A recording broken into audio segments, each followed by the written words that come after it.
Hey guys, welcome back to my channel. If you are new here, my name is Amanda Ray, and whenever I was 17, almost 18 years old, I left the cult that I was born in. If you're interested in hearing the stories on that, I will leave the links to those videos in my description box down below. But today, I have my older sister, Cammie, here. I'm going to be asking her a lot of questions, just like questions that I've seen you guys ask, and then also questions I have for her. I have them all written down right here. And we're just going to kind of dive into her story. Cammie is... I think I've said this before on my Instagram, she's been like a second mom to me. She changed my diaper, she babysat me. So we've been very close from a very young age. She's the oldest of 10 kids, so she kind of helped raise all of us. We got really close, I feel like, when we were teenagers.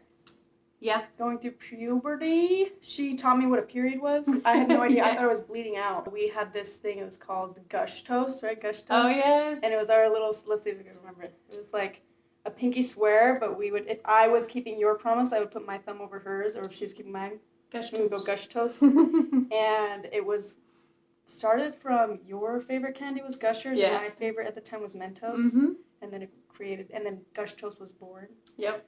But we would, like, I remember coming in the room and I would be like, I got a Gush Toast, I got a Gush Toast. I don't remember any of the secrets or like the promises other than we swore we wouldn't marry each other's husband. Right. Because our mom is the younger sister to the first wife in the family. Yeah.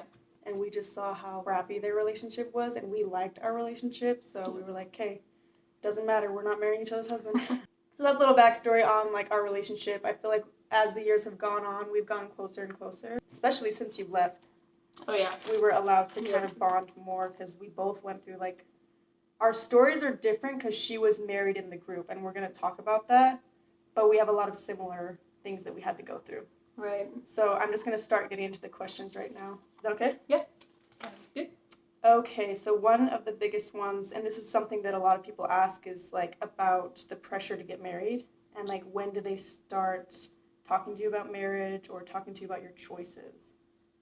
Okay, yes. So the pressure of getting married, they talk about it in Sunday school all growing up, but I remember a specific moment that Dad came to me and he was just like, I want to talk to you about something, and it was like a little awkward, and he was just like, so when would be a good time to talk to you about your choices for marriage?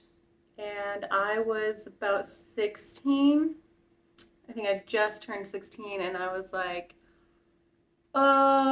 when I'm 17. Yeah, because it's like a very uncomfortable topic. Yeah, I was like, I just wasn't even, I mean, I had crushes on boys and all that kind of stuff, but like it's very, this is something people don't understand out there, is like, we did have crushes like normal people, but it was very, like, you were shamed a little bit almost for having crushes and stuff, and you didn't really talk about that part of your life. Yeah. And to have Dad all of a sudden be like, okay, well, let's talk about marriage. Yeah, let's talk about boys. Yeah, it's like, okay, now it's okay? Like, okay. Yeah, yeah. So I can imagine it was, like, kind of shocking. Like, okay, well, that, and it's so intense. Like, I guess there is a difference of being like, let's talk about boys versus let's talk about who you're going to marry and be with forever and all of eternity. Right. So it's like a big, and you had never had that conversation with him before. Right.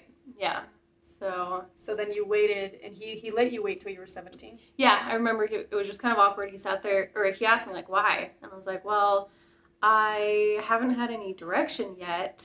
So direction is, I've had so many people ask this because I just kind of talk like you guys are order members sometimes, and I forget. But direction is like what the order believes in. So if God wants you to marry someone, he's going to give you some form of direction so that you'll know, and your parents will get that direction and the leader. So you didn't have any form of direction on anyone. Right. So, and I just explained that to him. I was like, so I guess I'll wait. And yeah, he was just kind of like silent for a second, like, okay. So yeah. And it makes sense though. Mm-hmm. So you couldn't argue with that. Yeah. So and then waited a year. I'm sure like men were coming forward and stuff, but they I guess didn't so. want you to know your choices yet. Yeah, I just didn't want to discuss it. But then I do remember like very shortly after my 17th birthday, he came back, did kind of the exact same thing. I was expecting it in a way, but still very awkward. Mm-hmm. And he basically was like, okay, here's all your choices for marriage that have come forward on you. Mm-hmm. And so it was kind of awkward because he was like, okay, I'm going to tell them now that they can come talk to you about marriage, about what their direction was. How many were there? There was 3 married guys and then 6 single. Okay. Not including the guy that I married, but. How old was, like, the oldest one? Oh my goodness, the oldest one, I don't know exactly his age, but I remember feeling like he was old enough to be my dad. It was very awkward, the setup, And Dad made you talk to him? Yeah. So I felt very awkward about even talking to really anybody, about this very intense, they want to marry me, basically. And this is, like, the only form of, like, dating that you get. Yeah. So, did he take you out on a date, or how did the... So, this guy in particular, I did not want to go out. This in particular situation was very, very awkward for me because it was a married guy, old enough to be my father, at least seemed like to me. Did he have kids? He had lots of kids. I think he had like 6 or 7 at that point. And so then I remember that he was just communicating to me through my dad and saying, okay, when can I set this up? And sorry, I have a piece of hair. I think I see it. It's tiny. I know, it's bothersome. Get it? Nice. Oh, I got it. Okay. And this was the first time I was going to talk to a married man and his wife about marrying him. Mm-hmm. And so they set it up in the basement of where we were living. And I just remember coming home and Mom and Dad were like, well, they're here. They're ready to talk to you downstairs. I was like, okay. So I just like walked down there. And they sent you down there alone? Yeah, just by myself to go talk to them in the basement.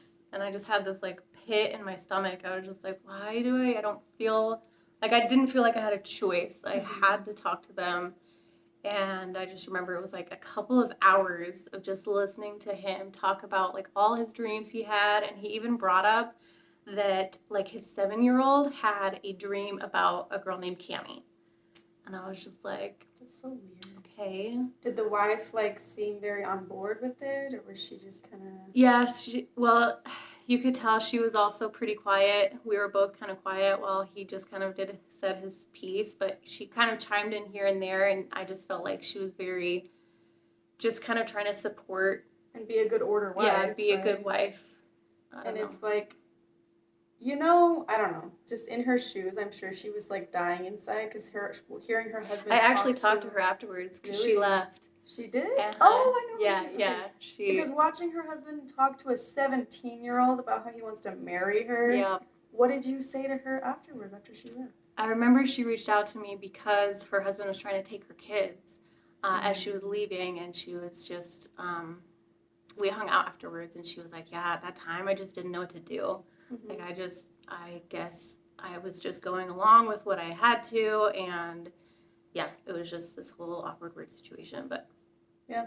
It's interesting to finally hear like the truth behind it all, because there's a lot of people like, oh, well, polygamy, if the girl wants to, then I support it. It's like, honestly, they never want to. Like, who really wants to be in a committed relationship with someone who's cheating on them? Right. And a lot of times with their own sister. Like, it's just, it does something to you mentally. Yeah. But so he goes forward on you, tells you everything. Mm-hmm. And then, didn't you have another married person that you had to? Yeah, so I had 2 other married people, but one of them was, I feel like, very traumatizing in a way, because essentially, I mean, he did a similar thing. He took me out on a date, and it took a really long time. Like I feel like he was told to make it romantic, make it a nice setup, and then like 3 hours later, he still hadn't told me his direction, and so I was like, I messaged Mom, and I was like, hey, can you text me and say that it, ask me to come home now? Like, this is taking so long. And it was very, very awkward the whole time. Mm-hmm. And he was younger. He was like, what? And you would have been his second wife if you married him. Oh, yeah. Yeah, he was already married once, and I would have been his second wife. Anyway, so yeah, Mom called and was like, hey, are you ready to come home yet? And I just kind of, did the whole thing like, yeah, okay, we're gonna head home now. And so he, I mentioned this part because he finally eventually told me his direction, and it was a very awkward, weird direction, but just all about his dreams, and how him and his wife and my wife. Wait, you were married? You didn't tell us that. His wife and my wife were friends. Okay. Anyways, too much detail. Yeah, but basically he told you his direction. He waited forever to get to that finally point. get to Sometimes that point. I wonder if it's because he was nervous or is because he's taught to like take you on a nice date and then tell you that. Something like that. I feel like you cut it short and had him drop you off at home, or mom pick you up? Yeah, so he dropped me back off at home, and then the next day, then Dad came to Mom and I and was like angry with us. Like, why would you do that? Why would you cut the night short? Blah, blah, blah. So basically, that means he went home, talked to his dad, who then talked to my dad, who then got us in trouble. For not staying longer on a date with a married man, who's also your first cousin. Yeah. Yep. He was my first cousin. On top of all of that, I find out that his wife, he's not telling his wife like any details about any of this. He just basically told her that he knows he's supposed to marry me, and it's none of her business about anything else. Because she reached out to you? Or? Yeah. Oh, actually, I have the messages. I'm not going to read through the whole thing, but I just want to read the part where how I found out that she wasn't being told anything. Basically, and that she wasn't on board with it, too. Yeah, she wasn't on board with it at all. And so, and it's really sad because she was a teenager, too, at this time, and having to deal with her husband, who's also her cousin, her crusband, if you will. She's going through all these emotions of him trying to marry someone else when they just got married. Yeah. I swear, like, they didn't even have any kids. It was like the first year, and they're supposed to be going through the honeymoon phase, and he's out here trying to marry someone else. Yep. Yeah, I felt really bad for her because basically she had reached out to me, and she was at first just really upset. And then, of course, I like talked to her and we kind of settled it out because it was just a miscommunication, and I didn't realize that her husband was not telling her anything. And this is how I found out because she found me on Facebook?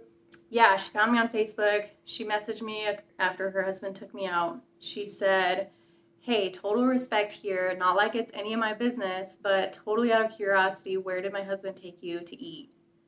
And I was like, this is a little strange. Like, first of all, how is this not your business? Yeah. And I did tell her, I was like, it's totally your business. And then I told her where we went. And she was like, "Oh, okay, I've been curious for a couple months now. By the way, I know I started things out the wrong way, and I just want to be a part of things. He's going forward to someone else soon, and seriously, I feel out of place here because I want to know what's going on, and I'm really not a part of it." I just like responded like, that's crazy. Like, this is definitely your business, and I can tell you whatever you want.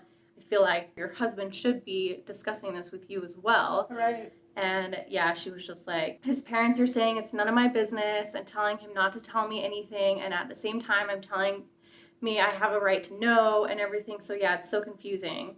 And yeah, that basically. It must suck too to be like, she feels like she's being such a brat because everyone around her is telling her that she's in the wrong. When it's completely normal to want to know who your husband's trying to marry. Exactly. Or what he's trying to do. And I know that they were telling her it's none of her business because she wasn't okay with it, obviously. And so, anyway, I just could not believe that he literally wouldn't tell her anything.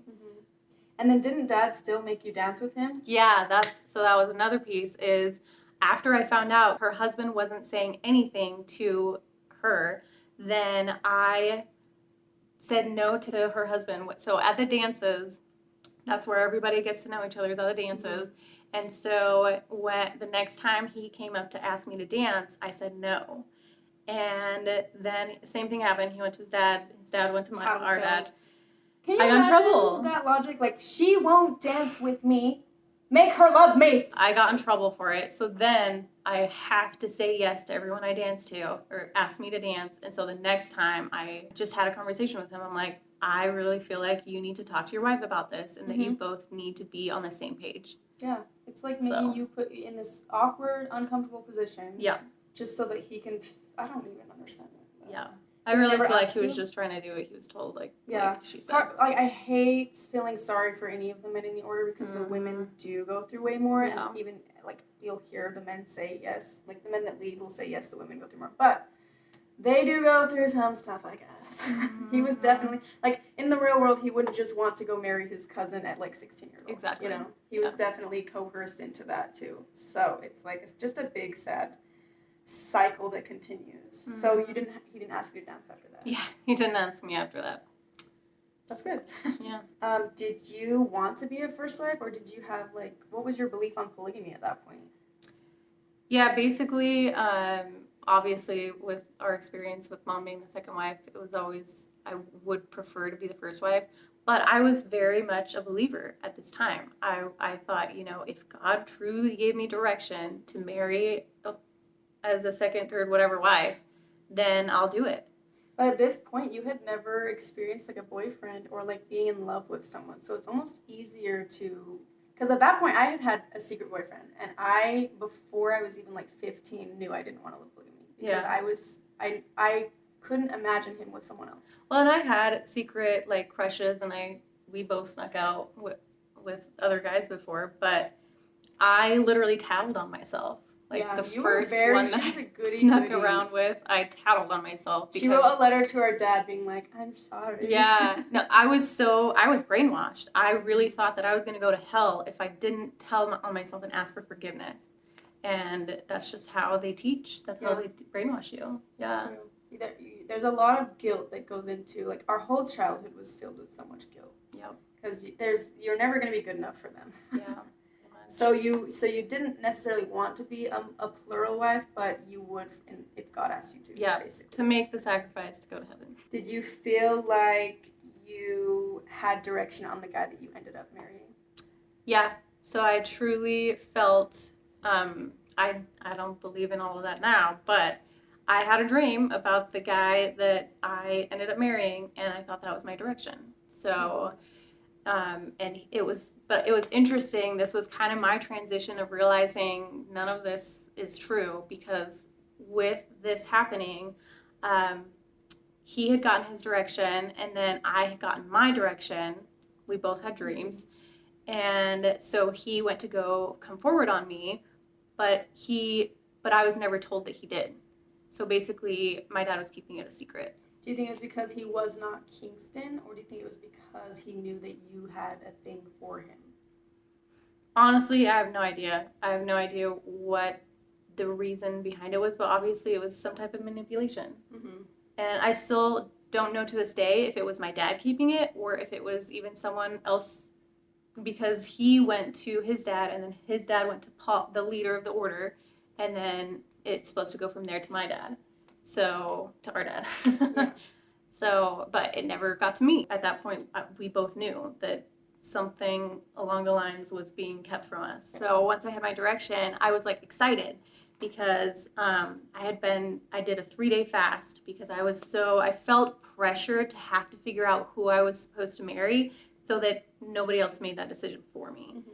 And so I did a 3-day fast. A couple weeks later, I had my dream, felt like I had my direction. And so I remember, rushing to my mom that morning and telling her all about it. And like, she was so excited. She's like, oh, now we know who you're going to marry and we're going to get ready for marriage. And you're still 17 at this time. Yeah. You're still 17 years old.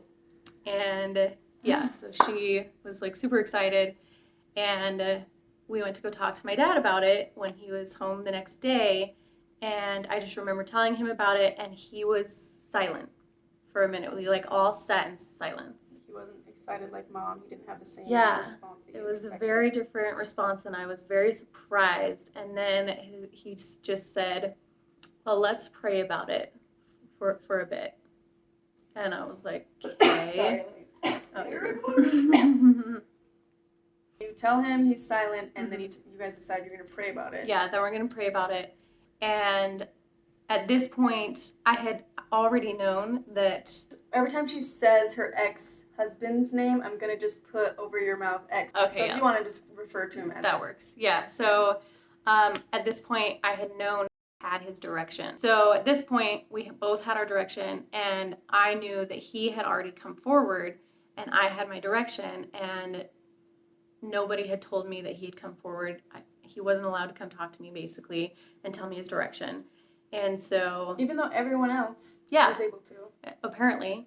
And so yeah, I have no idea why necessarily. Obviously it's control, but anyways. At the time you were just confused. Yeah. This is a 17-year-old girl. Mm-hmm.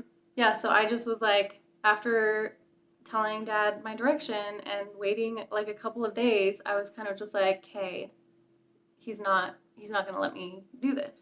I don't remember exactly how long after I told him my direction, but there was a certain time. Yeah, so he came into my room to talk to me seriously again, and he was like, okay, so how have you been praying about, your direction and everything? And I was like, yes.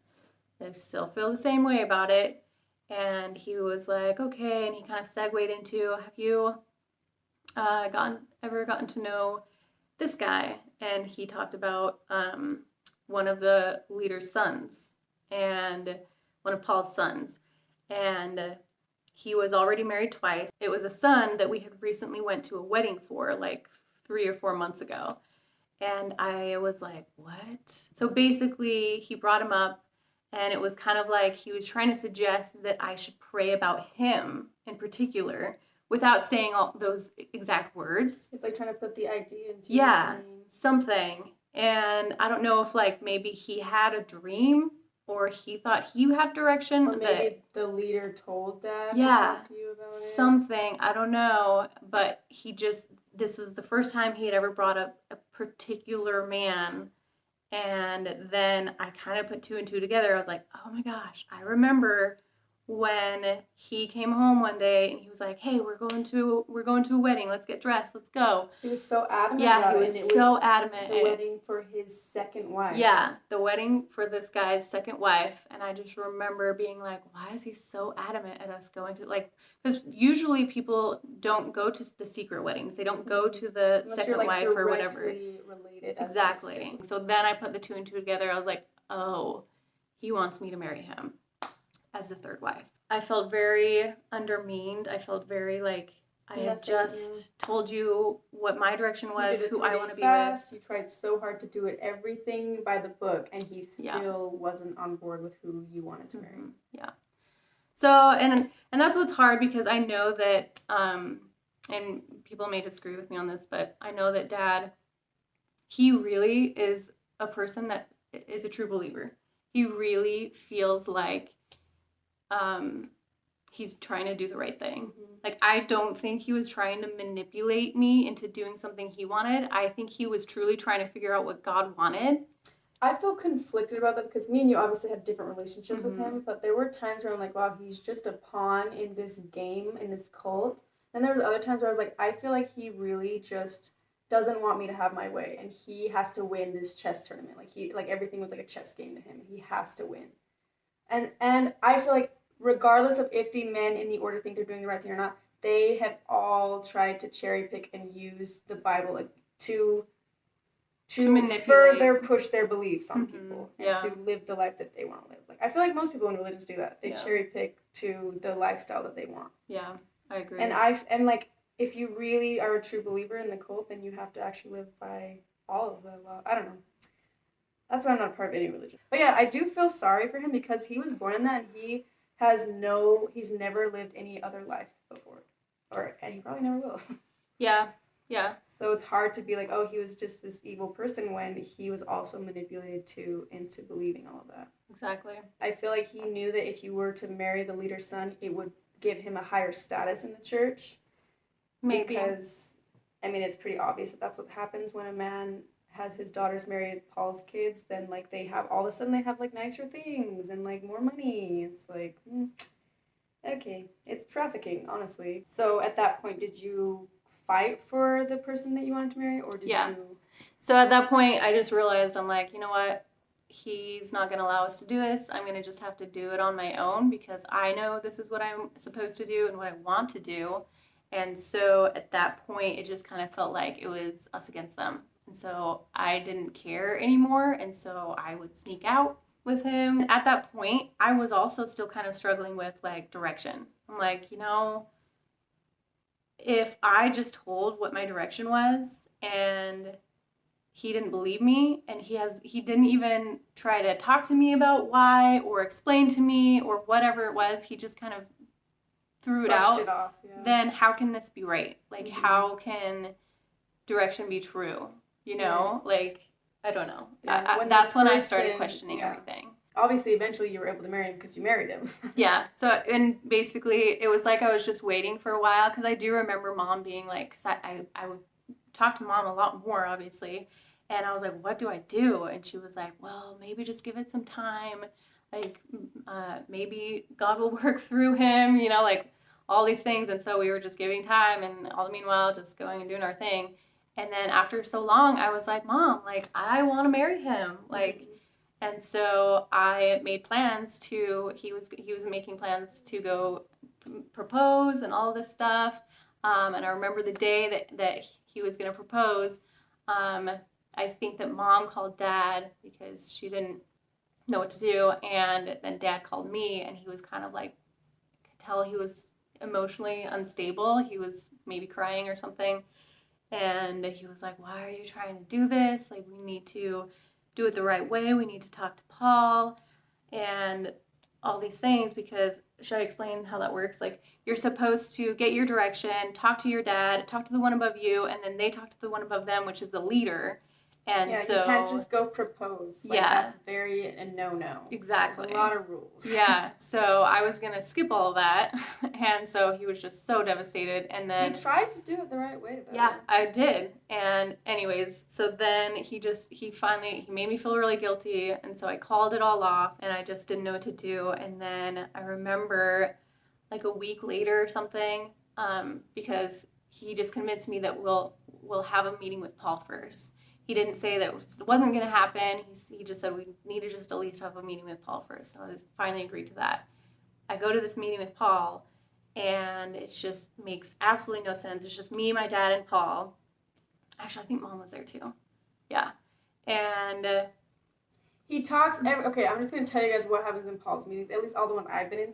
He talks in all these, like, parables and, like, kind of, like, all these stories that don't really have anything to do with what you're doing. Yeah. But it's like, you just sit there and you listen for like an hour long, and then he's like, okay, good talk. And it's like, we didn't even get to what I was talking about. Yeah. Pretty much that's what happened. He just started talking about something that happened in his high school days about this girl that was fighting some other girl. And anyways, it was just, you're like, how does this have no anything sense to to do with me getting married? Yeah.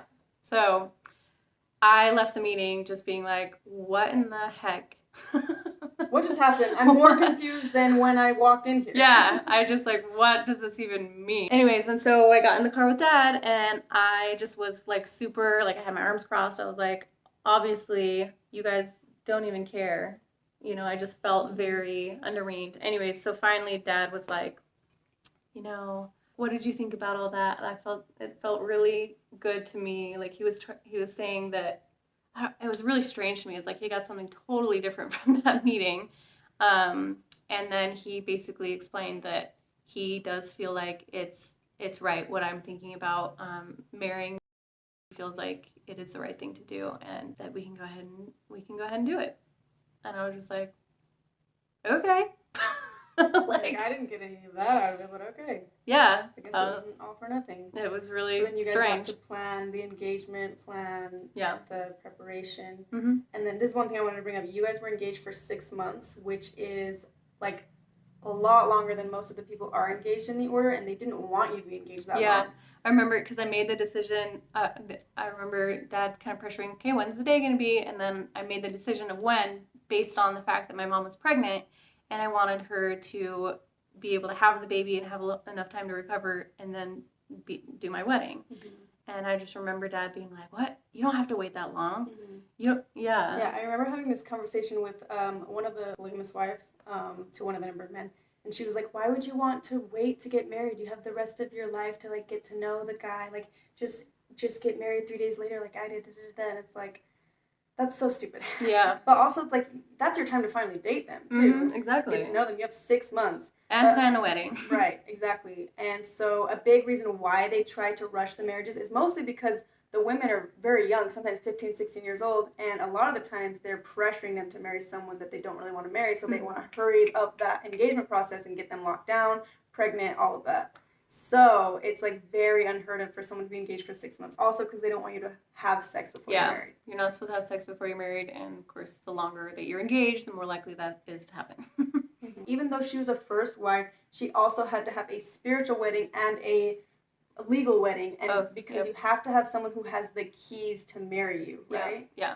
So did that confuse you though? Because even I was a little bit confused that there was two. I was like, why can't we just have it was one? really confusing because so the spiritual wedding that I had was like days before my legal wedding because we had to plan it in accordance to the leader's schedule. He wasn't able to come during because he's the one that has to be there to seal the family in this life and the next, so all of eternity, right? Yeah, I don't know if he has to be there. I think Dad wanted him there. Oh. And so because Dad is the one that sealed us. So, and I remember when Dad was sealing us, like there's certain wording that they have that you have to make a covenant that you're going to live all of the higher laws together, which includes polygamy, the law of one above another, and consecration.